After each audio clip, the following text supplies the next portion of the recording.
Verilen sonra verdi da ne mi diyeceğim? Evet, yaraya ağamsı da atları. Yaramı acıyım. Ana. Uğunç melekiyim, olayet koymadın ama odursam yalan. Ay, siz onunla dost. Ay, hayratı da. Sürdüm.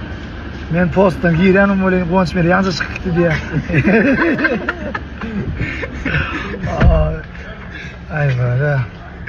Давайте работаем. Toydan getirdim.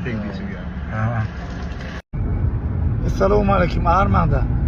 Dün mekanata falan önünün teştülü gen falan Balkan havatta kovu toylar soğuduk da. Onun yine bugün kakamın doğrumun oldu. Ona da toy gelse de alınmadı. Hava. Şey kakın da. Bu da onun bir vilayette kehan katnaya, yakşı production'ın vilayette kehan katnaya Allah şükür bunun sebeplerini aydın. Sebebi şu an taliplerin üylenen sezonu, kanikul. Ondan sonra arka kurtaşları hatta toya katna söyledi. Çünkü bir vilayette olup toylar. Şimdi ben eğer şu an yolu gelen erti payitahtımızda toy var. Büyürün yeni payitahtımızda toy var. Anartını yine de Balkan Havatta toy var. 3 gün. Yakşı production hava toylar duruyor. Şu günüm Balkan Havatta yakşı production. Meren Ali Polen toy hava. Yani karar da mümkün miydi ol programlar soruyorlar. Ne deyip bolsa gati koyu projeler ve gümür yamarda deyiptim de haf ol projeler ömrüydü. Şu atlar için şu at kanikul soğulin. Şu sezon dinle ananay. Şu oğlarla bilen bir komandı işleyenim olsa nesneler yolluk aydamızı gurrunu edemedi. Tak şeyle kavatlasam onu gurrunu edip ona. Assalamu aleyküm yakruhan dostlar. Nefta kafesinde şu gün bizim mihmançılıkta diysen kovu acayip şeyler suyucu naharları var. Karaz gelip oturmağı size de maslahat veren. Gelin Nefta kafe size var aşağı. Canınız sağ olsun.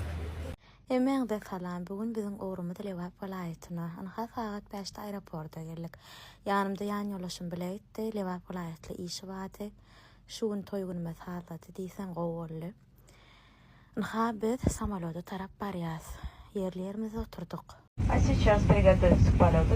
Мы желаем вам приятного полета от имени авиакомпании «Туркменистан». Пассажиры, добро пожаловать в международный аэропорт города Туркменабад. Anha biz Sağamanca geldik. Doğrusunu aysam men Levap vilayetine ilkinci safar barıp görüşümdü. Bu da biz. Sonra yola düştük. Zavtırk edinelliydik, bir kafeciğe bardık. Şeyle tağamlı keni. Toy vaxtına çen demdeyince alallayıp Levap'ın en qovu atellerinin bir yerine bardık. Bir yerine haladım.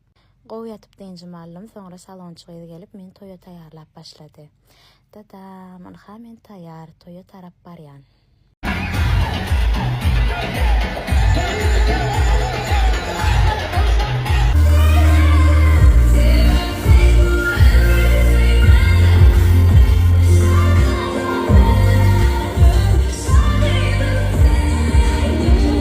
Toy soğuduk şeyle oğudun, şeyle gıdıklı toy oldu.